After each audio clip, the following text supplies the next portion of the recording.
Shalom, selamat malam Bapak Ibu yang Tuhan Yesus kasihi.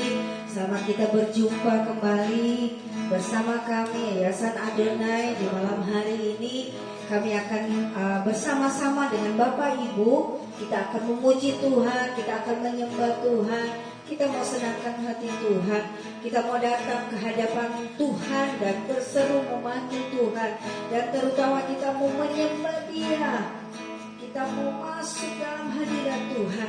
Sebab hanya Tuhan satu-satunya kekuatan dalam hidup kita. Hanya Tuhan saat-saat ini yang bisa menolong kita. Apapun masalah kita, apapun persoalan kita, jawabannya hanya satu. Datanglah di bawah kaki Tuhan. Mari kita berjumpa dengan Allah. Haleluya.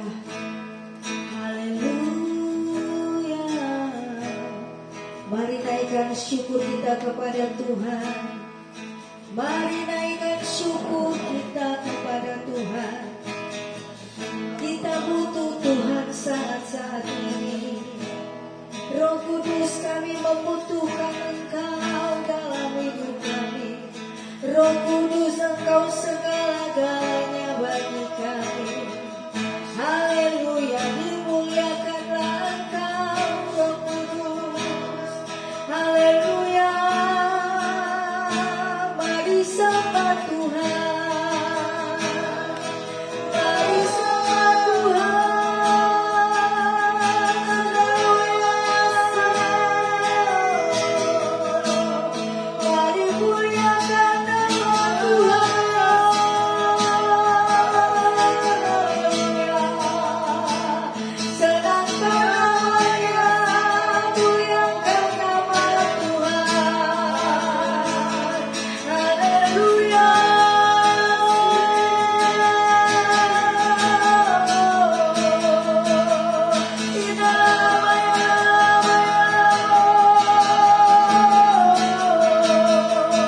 Mari sembah Tuhan, naikkan syukur hanya bagi Tuhan.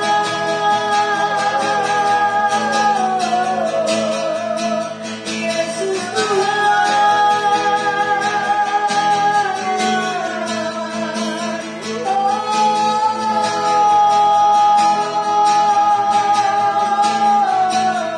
Bebaskan roh kami untuk masuk menyembah Tuhan.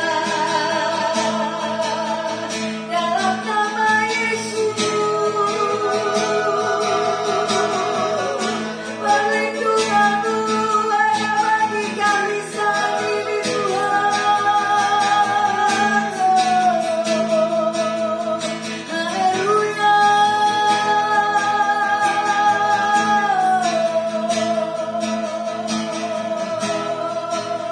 Dalam nama Yesus saat ini kami berdoa.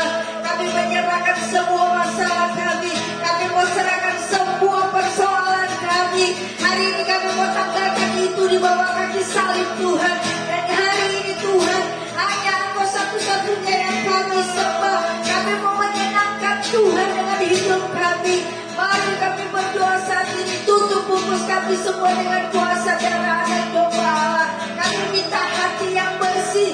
Kami minta Tuhan hati yang sujud menyembah Engkau. Hati yang penuh dengan belas kasihan Tuhan Kau taruh dalam hati kami. Hari ini Kau bersihkan hati dan pikiran kami semua. Kami yang ada di tempat ini, bahkan umat-Mu hari ini Tuhan yang menonton live kami Tuhan. Mari Bapa, kami berdoa biarlah Tuhan ada di tengah-tengah kami saat ini Tuhan. Mengurapi kami dalam nama Yesus, menguduskan hati dan pikiran kami. Hingga kami layak menyembah Engkau. Dan kami bisa bertemu dengan Engkau.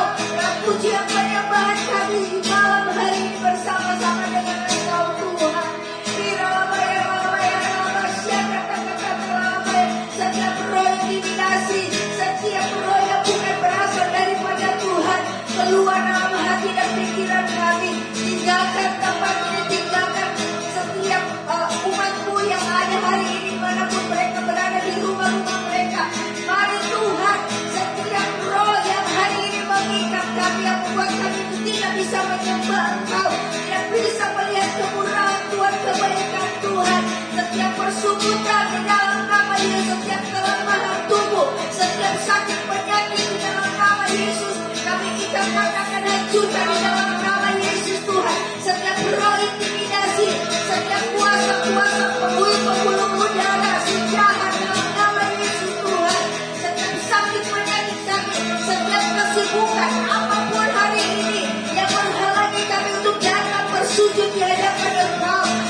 Kami yang lemah datang menyembah-Mu Tuhan. Kami yang lapar haus akan Tuhan datang menyembah Engkau Tuhan. Kami yang membutuhkan pertolongan datang menyembah Engkau Tuhan. Kami yang mempunyai masalah beban berat Tuhan hari-hari ini, kami mau datang menyembah Engkau Allah kami, Allah yang besar, Allah kami yang dahsyat, Allah kami yang tidak pernah meninggalkan kami. Haleluya. Mari sembah Tuhan, mari sembah Tuhan, nikmati kebaikan Tuhan.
Terima kasih ya Roh Kudus.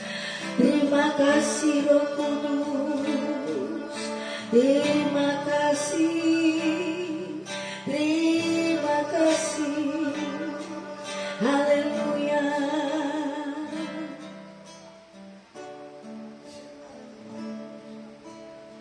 Hatiku tenang berada dekatmu. Kaulah jawaban hidupku. Hatiku tenang berada dekatmu. Kau yang pelihara hidupku. Pertolonganmu begitu ajaib. Kau tak berikan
Kemanakah kami mencari kasih sejati, amin. Kemanakah kami berseru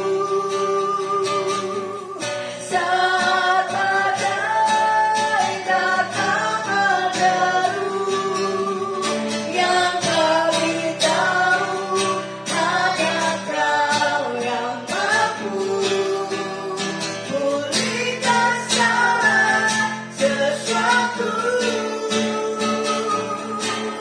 Kami perlukan keajaiban-Mu, kami butuhkan sentuhan tangan-Mu, kami tak dapat jalan sendirian, kami perlu Kau Tuhan. Kami perlukan keajaiban-Mu, kami butuhkan sentuhan tangan-Mu, kami tak dapat jalan sendiri, kami perlu Kau Tuhan. Kami perlukan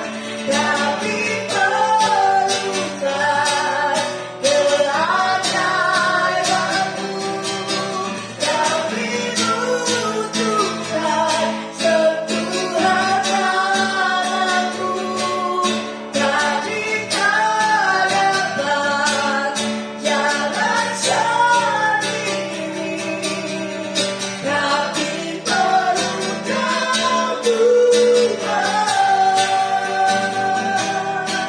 Kami perlu Kau Tuhan.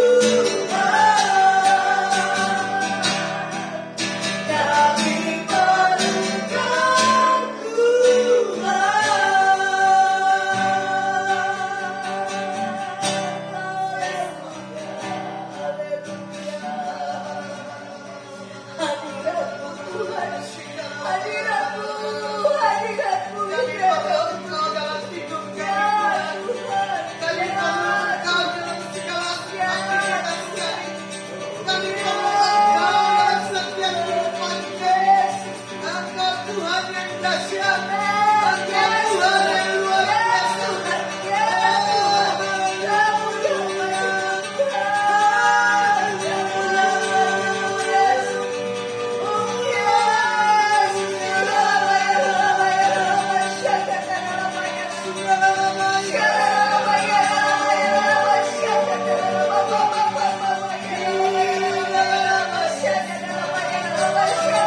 Kau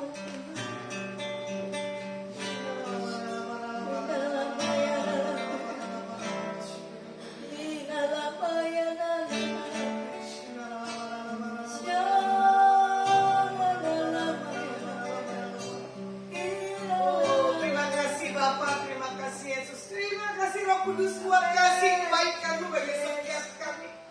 Kalau kami akan mendengar firman-Mu melalui hamba-Mu Pak Peggy Tuhan, dalam pengurapan kasih yang daripada Engkau yang menghinggapi, yang melingkupi, memberikan kami tuntunan hikmat. Apapun pesan Tuhan yang melalui hamba-Mu, kami akan menangkap dengan iman. Dalam nama Tuhan Yesus. Haleluya. Amin.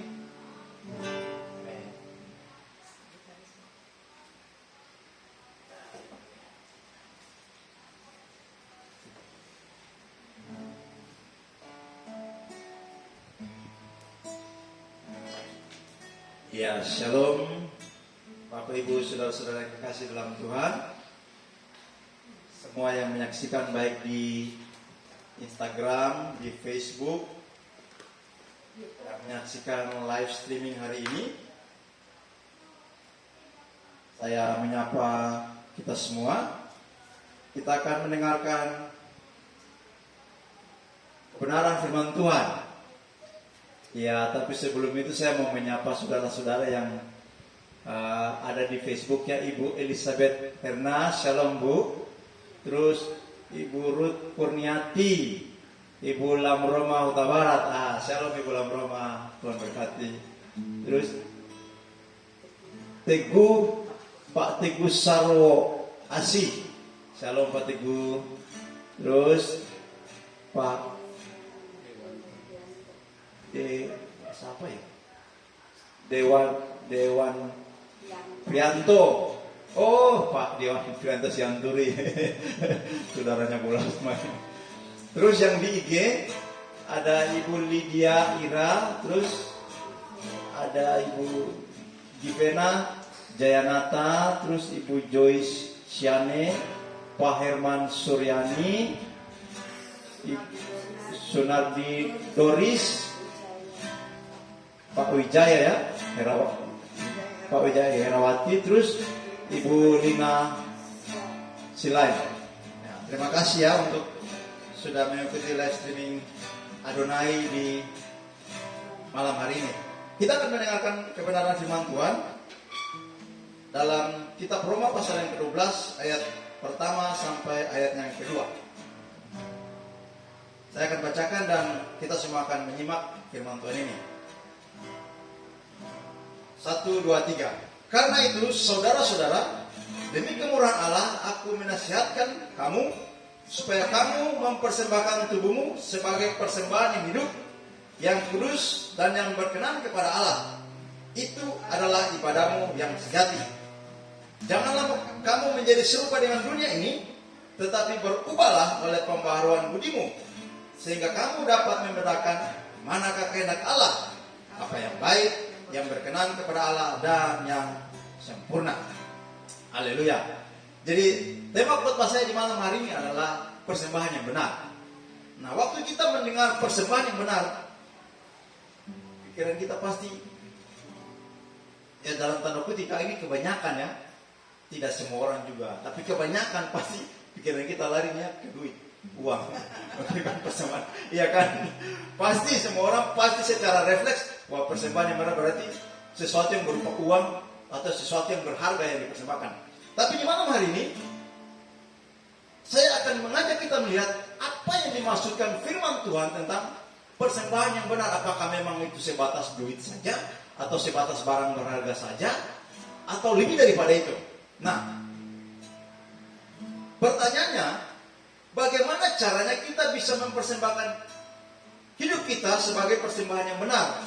Jadi sesuatu yang saya bawakan di malam hari ini, persembahan yang benar ini bukan cuma berbicara tentang kita mempersembahkan uang kita. Benar, kita mempersembahkan uang kita itu tidak salah di hadapan Tuhan. Kita mempersembahkan sesuatu yang berharga, harta yang berharga kita di hadapan Tuhan itu tidak salah, itu benar. Tapi lebih daripada itu adalah kita harus mempersembahkan hidup kita di hadapan Tuhan. Itulah yang dimaksudkan dengan kitab Roma ini, pasal 12 ayat yang pertama. Waktu dia bilang, persembahkanlah tubuhmu sebagai persembahan yang benar. Dia sedang merujuk kepada hidup kita. Jadi apa maksudnya? Waktu kita mempersembahkan tubuh kita di hadapan Tuhan, itulah yang Tuhan mau. Bukan cuma sekedar harta kita atau kekayaan kita. Tadi saya bilang tidak salah kalau kita mempersembahkan harta kekayaan kita, tidak salah. Tapi lebih daripada itu adalah hidup kita yang Tuhan mau. Nah, ada 3 hal yang perlu kita perhatikan di malam hari ini tentang persembahan yang benar. Hal yang pertama, firman Tuhan bilang begini, persembahkan tubuh kita sebagai persembahan yang hidup, kudus, berkenan kepada Allah. Kalau kita baca di ayat yang pertama di sana dibilang seperti ini, jelas. Karena itu saudara-saudara, demi kemurahan Allah aku menasihatkan kamu supaya kamu mempersembahkan apa? Tubuhmu sebagai persembahan yang hidup, yang kudus, dan yang berkenan kepada Allah. Nah, kalau kita bicara tentang persembahan yang hidup, yang kudus, dan berkenan kepada Allah ini, saya akan bawa kita sedikit flashback waktu zaman perjanjian lama, di mana yang dibilang dengan persembahan yang hidup atau living sacrifice, kalau dalam terjemahan bahasa Inggrisnya seperti itu ya, living sacrifice. Nah, ini jauh sudah terjadi berabad-abad sebelum adanya Yesus Kristus datang ke bumi. Nah, dulu, ini saya cerita sedikit ya, waktu orang Israel, mereka kalau mau mempersembahkan korban itu Tuhan bilang harus bawa persembahan korban itu lembu yang atau kambing atau domba yang tidak bercacat dan tidak bercela. Itu harus dipersembahkan di bait Allah yang ada di Yerusalem.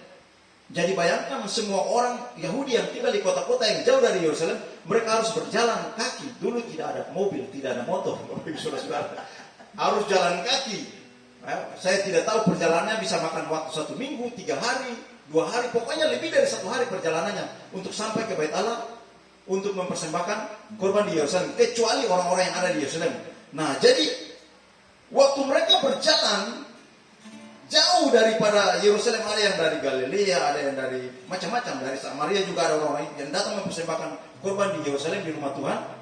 Nah, itu kan perjalanan cukup jauh. Memang domba-domba yang mereka persiapkan itu seperti kambing, domba apa itu tadinya itu tidak bercacat dan tidak bercela. Tapi karena perjalanan yang jauh, nah mungkin saja dalam perjalanan itu dia sudah cacat, dia mungkin kurang makan atau dia sakit atau apa, kan kita tidak tahu. Sehingga para imam waktu itu memutuskan bahwa di lingkungan bait Allah itu, nah ini juga ada hubungannya dengan waktu Yesus datang dan dia membersihkan bait Allah. Cuma saya tidak menyinggung ke situ. Di lingkungan bait Allah itu, para imam menyediakan persembahan yang sudah dikhususkan. Jadi persembahan yang hidup. Jadi ada domba, kambing, lembu, ada burung merpati, dipersiapkan di sana di lingkungan bait Allah sebelum orang-orang masuk ke dalam bait Allah untuk mempersembahkan korban bakaran. Nah, persembahan inilah yang disebut dengan persembahan yang hidup. Yang kudus artinya dikhususkan, dipisahkan, dan yang berkenan kepada Allah. Jadi waktu orang-orang Yahudi mempersembahkan korban, kalau mereka imam lihat, oh ini simetris, tapi kakinya sudah pincang karena kelamaan jalan-jalan. Akhirnya apa?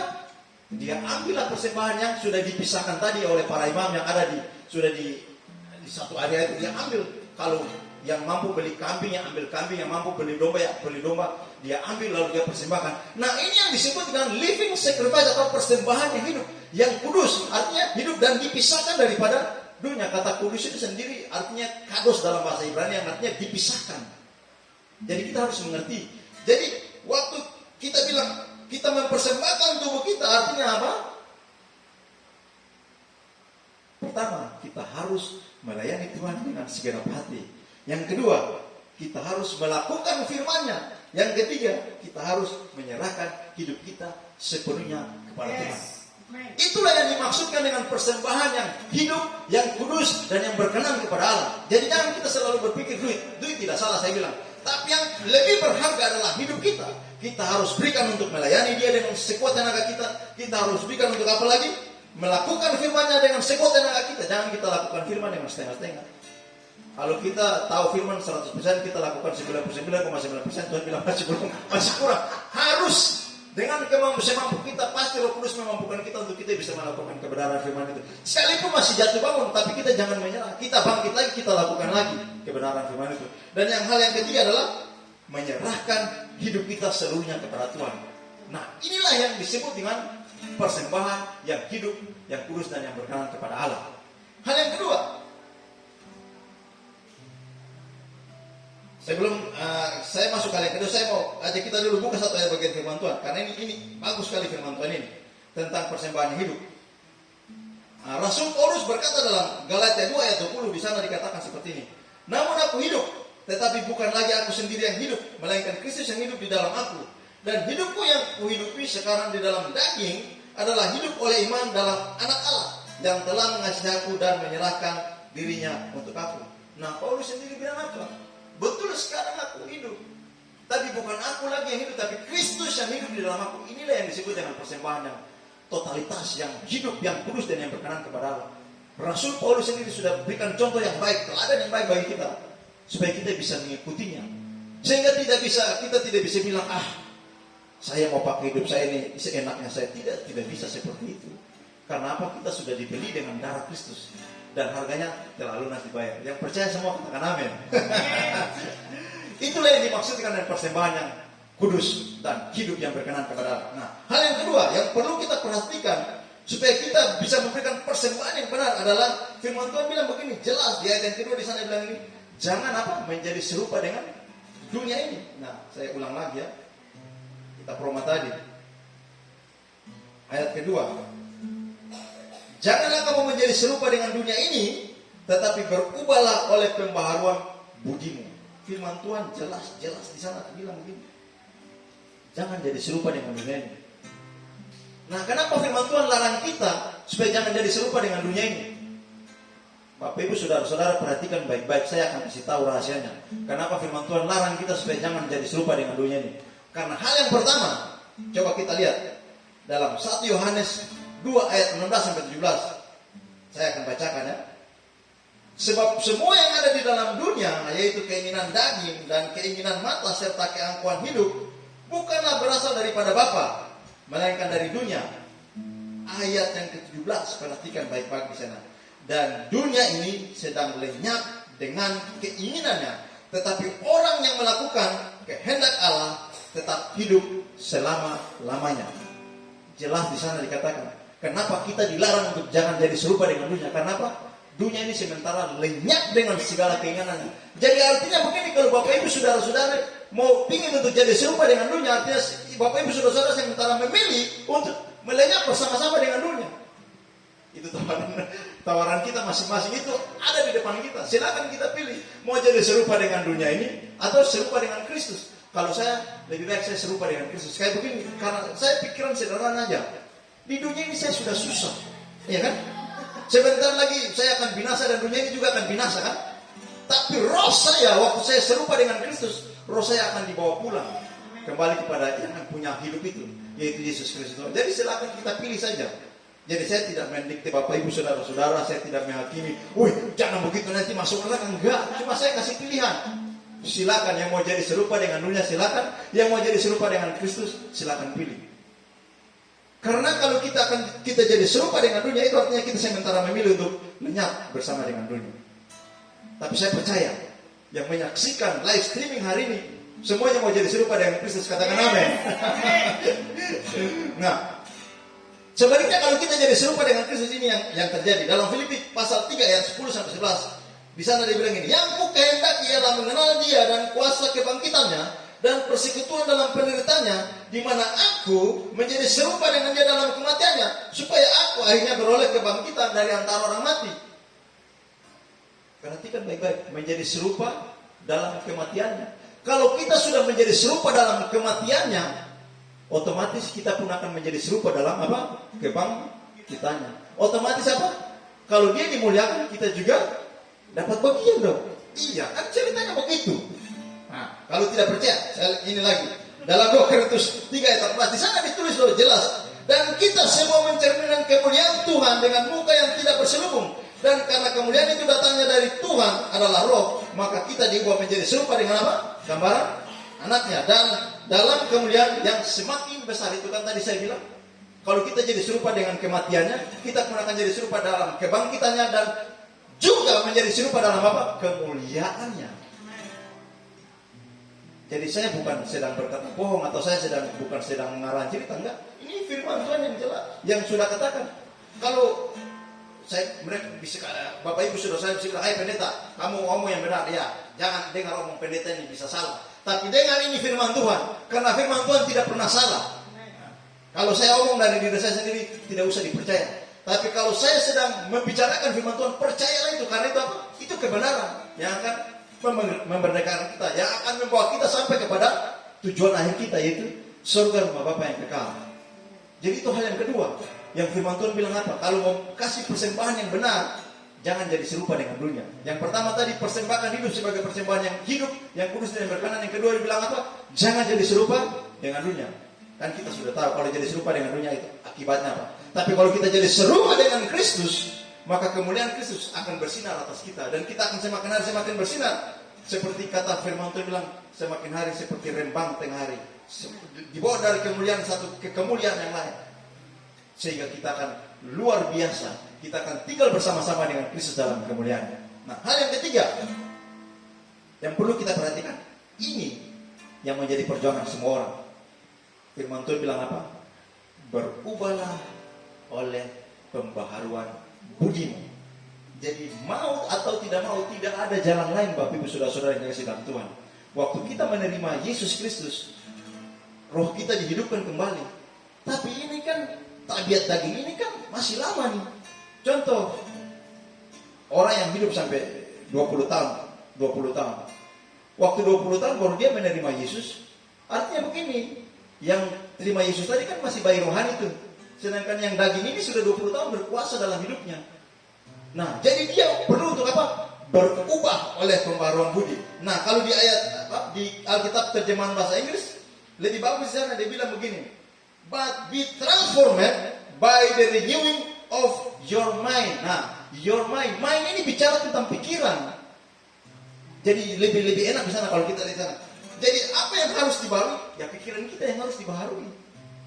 Supaya apa? Pikiran kita ini jangan ngaco. Nah, kenapa pikiran kita harus dibaharui? Karena waktu manusia jatuh ke dalam dosa, salah satu yang dihancurkan iblis adalah pikiran kita. Sehingga pikiran kita ini bisa kacau balau. Kadang-kadang orang tidak bicara apa-apa tentang kita sudah pikir salah. Kadang-kadang kita baru lihat gerak-gerik orang, oh itu dia sudah ngomongin saya tuh. Padahal siapa itu? Padahal dia tidak ngomongin apa-apa. Itulah pikiran kita. Kacau kan? Nah, pikiran-pikiran ini yang perlu untuk dibaharui. Nah, kita lihat satu ayat dalam Filipi pasal 3 ayat 18 sampai 19. Karena seperti yang telah kerap kali kukatakan kepadamu dan yang kunyatakan pula sekarang sambil menangis, ini Paulus bilang, banyak orang yang hidup sebagai setru salib Kristus. Kenapa jadi setru salib Kristus? Karena pikirannya tidak mau dibaharui. Kesudahan mereka ialah kebinasaan. Tuhan mereka ialah perut mereka. Kemuliaan mereka ialah aib mereka. Pikiran mereka semata-mata tertuju kepada apa? Perkara duniawi. Inilah orang-orang, tipe orang-orang yang tidak mau pikirannya dibaharui. Roh Kudus sudah datang, ayo kamu berubah. Saya nggak mau Tuhan. Saya mau dengan pikiran saya mau dengan ketetapan. Yang dendam terus dendam, yang marah orang terus marah orang. Padahal firman Tuhan bilang, ampuni sesamamu manusia. Supaya apa kamu juga diampuni. Tapi dia tidak mau, dia tetap bersikuku. Kenapa Rasul Paulus bilang apa? Pikiran mereka semata-mata tertuju kepada perkara-perkara duniawi. Nah, kalau kita bicara tentang perkara duniawi terlalu banyak Bapak Ibu Saudara-saudara yang kasih dalam Tuhan. Banyak kita bisa lihat di sekitar kita. Mana saya kasih contoh ini perkara duniawi. Ini agak ngeri-ngeri ya. Sedap. Ini perkara duniawi, saya kasih contoh. Nah, ini dicatat dalam Roma 1 ayat 28 sampai 31 di sana dibilang. Dan karena mereka tidak merasa perlu untuk mengakui Allah, maka Allah menyerahkan mereka kepada apa? Pikiran-pikiran yang apa? Terkutuk. Sehingga mereka melakukan apa yang tidak pantas, penuh dengan rupa-rupa kelaliman, kejahatan, keserakahan, dan kebusukan. Penuh dengan dengki, pembunuhan, bisa bunuh karakter orang, bisa bunuh banyak macam. Perselisihan, tipu muslihat, dan kefasikan. Mereka adalah pengumpat, pemfitnah, pembenci Allah. Firman Tuhan bilang apa? Kurang ajar. Bukan saya bilang, firman Tuhan bilang kurang ajar, congkak, sombong, pandai dalam kejahatan, tidak taat kepada orang tua. Nah itu dengan yang masih muda-muda. Tidak berakal, tidak setia, tidak penyayang, tidak mengenal belas kasihan. Inilah perkara-perkara duniawi yang pikiran jahat itu selalu pikirkan. Nah, bayangkan Bapak Ibu Saudara-saudara yang kasih dalam Tuhan. Kalau kita tidak mengizinkan pikiran kita untuk dibaharui, maka inilah yang terjadi atas hidup kita. Ngeri kan? Kalau kita baca halal dunia yang tadi di Roma pasal 1, ngeri kan? Saya aja baca, saya ngeri-ngeri, saya baru Tuhan tolong jangan sampai saya ada di situ karena terlalu mengerikan. Jadi di malam hari ini, Bapak Ibu Saudara-saudara yang kasih dalam Tuhan, pilihan ada di tangan kita semua. Silakan kita memilih. Apakah mau pikiran kita ini dibaharui atau tidak? Tapi yang jelas, kalau hari ini Bapak Ibu Saudara-saudara berkesempatan untuk mendengarkan kebenaran firman Tuhan ini, itu artinya Tuhan masih berikan kesempatan untuk kita berubah. Pikiran kita diubahkan. Dan kalau pikiran kita diubahkan, inilah yang akan terjadi. Kita lihat dalam Filipi pasal 4 ayat 8. Ini firman Tuhan ini yang saya paling suka. Filipi pasal 4 ayat 8 di sana dikatakan, jadi akhirnya saudara-saudara, semua yang benar, semua yang mulia, semua yang adil, semua yang suci, semua yang manis, semua yang sedap didengar, semua yang disebut kebajikan dan patut dipuji, pikirkanlah semuanya itu. Amin, Bapak Ibu Saudara-saudara yang kasih dalam Tuhan. Jadi di malam hari ini, kesimpulannya, kalau kita mau memberikan persembahan yang benar, 3 hal ini kita harus memperhatikan dalam hidup kita. Yang pertama, kita harus mempersembahkan tubuh kita kepada Tuhan. Kalau tubuh kita ini sudah dipersembahkan kepada Tuhan, harta mau belakang, harta bisa dikasih semuanya. Orang kalau sudah mempersembahkan tubuhnya kepada Tuhan, dia sudah tidak pikir lagi dengan hal yang lain. Yang paling berharga kan tubuhnya, ya kan? Kalau dia sudah serahkan kepada Tuhan, yang lain-lain pasti anak-anaknya, istrinya, semua harta miliknya dibawa juga kepada Tuhan. Untuk apa? Memuliakan nama Tuhan. Lalu yang kedua, kita tidak boleh jadi serupa dengan Tuhan. Yang ketiga, kita harus baharui pikiran kita hari lepas hari. Karena waktu kita bertobat, betul kita langsung terima Yesus, roh kita dihidupkan. Tapi tubuh ini, pikiran ini perlu proses dibaharui dari hari ke hari. Sehingga firman Tuhan bilang, kita dibawa kepada kemuliaan yang satu, kepada kemuliaan yang lain. Yang percaya katakan amin. Tuhan Yesus memberkati kita semua. Saya serahkan kepada bola. Ya, shalom. Wow. Terima kasih Pak Peki Lenusa. Ya. Ini yang kedua kali membawakan satu renungan demi renungan. Ini saya tersentuh, ternyata dia nyong Ambon keren juga punya khotbah. Kalau Tuhan izinkan nanti Adonai ini sih di bulan Agustus berulang tahun, Pak Peki yang membawakan renungan firman-Nya, isinya yang membawakan pujian penyembahan, putrinya singer ada di kota Semarang. Ya, kalau Tuhan izinkan Adonai ulang tahun yang keempat, Adonai ada itu karena Tuhan. Saya suka tadi Pak Piki tentang apa? Persembahan yang benar. Ya, bukan ini persembahan yang benar. Kita bicara materi, tetapi dibicara tentang tubuh. Ya, bagaimana persembahan yang benar? Jangan salah Pak. Tuhan mencari penyembah-penyembah di akhir zaman. Dia menyembah di dalam roh dan kebenaran. Sedikit kesaksian yang menggelitik Pak Peki ya. Baru beberapa hari yang lalu lah. Ya. Ada satu hal pertemuan bagi saya lucu sekali. Orang ini menanti saya dari bulan Februari dijanjikan, baru ketemu kemarin. Ya, ternyata diam-diam ibu ini punya ngecak kartu, ramal kartu. Bahasa Betawinya ngecak, ya. Tapi bahasa Indonesia yang lengkap ramal kartu. Saya tertawa di saat meramal. Saya bilang, ayo kita duduk. Saya ingin tahu ramalan apa ini.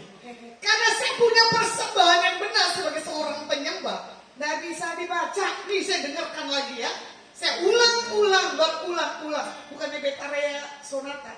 Berulang kali aku mencoba, namun apa? Selalu untuk mengalah. Nah, berulang-ulang kali saya bangga kepada punya Tuhan Yesus. Karena saya mempersembahkan tubuh saya ini sebagai persembahan yang kudus, yang berkenan di hadapan Tuhan. Ya, ternyata di ramal yang satu oke, di ramal yang kedua oke, di ramal yang ketiga saya minta dia bilang, maaf Bu, Ibu tidak bisa dibaca. Wow, sudah menutup diri. Akhirnya dibacalah yang ketiga. 1, 2, 3 dibacanya benar semua. Mengkonfirm yang tadi Tuhan sudah bicara. Yang keempat, gak kebagian. Katanya apa? Satu hari saya cuma bisa baca 3 orang.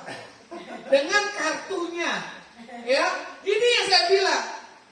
Kalau anak Tuhan bisa dibaca dengan orang-orang dunia, baik kartu maupun ramalan wajah maupun tentang tanggal lahir, itu gak bisa. Ibu ini cuma bilang begini, adik saya bisa melihat melalui wajahnya, dia tidak bisa lihat yang ke depannya. Saya kaget, saya bisa lihat yang ke depannya. Panggil adik kamu ke sini, saya bukakan daripada Tuhan Yesus. Ya, ibu ini terharu. Kalau yang benar dari Tuhan, yang lalu, sekarang dan ke depan, dia bisa bukakan. Ya, Makanya pada malam hari ini saya setuju dengan rekan saya, ya, bagaimana kita mempersembahkan tubuh kita. Jangan hanya di mulut, ya kan? Ku telah mati, bohong juga. Ya toh? Dengan apa akan ku balas? Belum tentu persembahan tubuh kita ini benar. Ya. Orang itu dilihat dari sikapnya loh. Di dalam menangani permasalahan dalam setiap hidupnya. Contoh hal yang tak kecil ya. Kalau kita punya pelayanan, tidak ada feeling, kita tidak peduli. Jangan ada yang menggerutu. Betul tidak?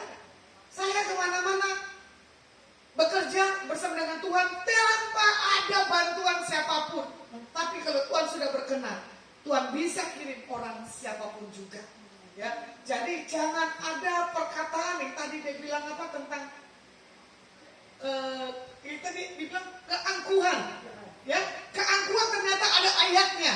Ini saya menggelitik, betul juga. Keangkuhan hidup ini yang kadang kita tidak menyadari akan setiap titik lemah dalam setiap kehidupan kita. Persembahan yang benar belajar dari kedisiplinan, dari integritas, paradigma. Berarti kalau sudah punya persembahan yang benar di hadapan Tuhan, paradigma yang lama tidak ada lagi. Adanya paradigma yang baru. Tadi saya lihat ada Givena. Givena masih ada nggak di Instagram? Masih ada nggak? Sudah tutup? Oh ya sudah tutup? Oke. Saya berdoa pada malam hari ini buat Epi Puji. Tuhan mengasihi engkau sebagaimana Tuhan ciptakan keadaanmu apa adanya. Amin. Kalau malam hari ini Tuhan akan restorasi pola pikirmu, sikap yang daripada Tuhan. Engkau akan punya satu hal komitmen untuk kau benar-benar meyakini bahwa ada perubahan yang besar dalam setiap hidupmu. Engkau akan melihat berapa hari ke depan di dalam hal setiap kehidupanmu tidak ada lagi pertentangan antara pikiran, kemauan dan perasaan. Pada malam hari ini Tuhan katakan, engkau Tuhan perbaharui hari lepas hari. Di dalam nama Tuhan Yesus kami berdoa buat Elizabeth Herna yang dari kota Medan. Aku mengasihi engkau sebagaimana engkau mengasihi aku. Engkau sedang bertanya di hadapan Tuhan pada malam hari ini dan malam-malam sebelumnya. Karena engkau berkata, Erna, Tuhan berapa lama lagi aku harus menantikan janji jawaban Tuhan dalam hidupku. Sampai titik di mana aku bisa punya kemampuan untuk aku bisa punya keberanian yang besar yang daripada Tuhan.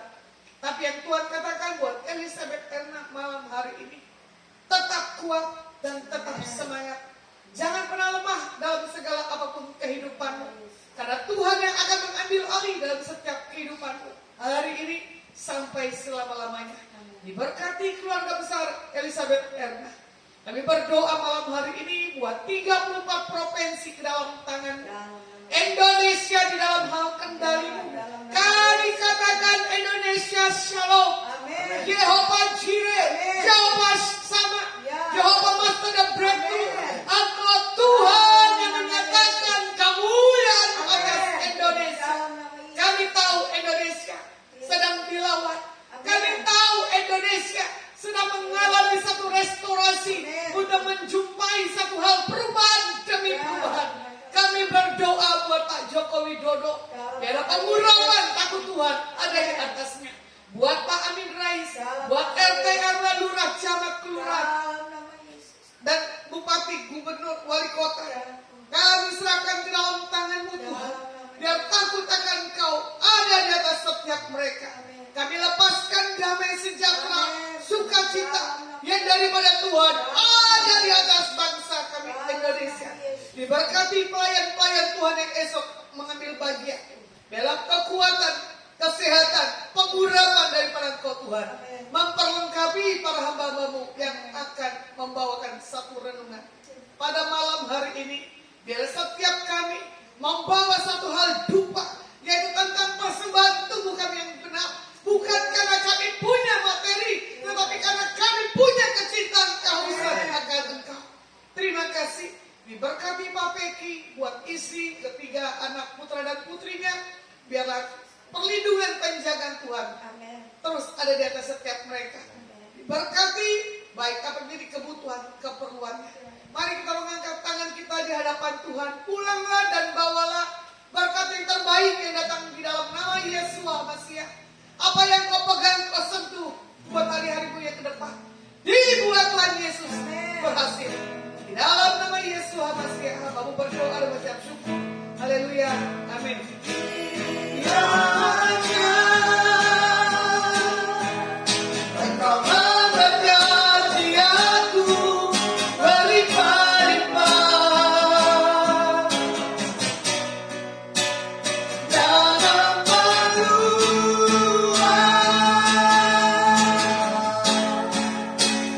daerahku.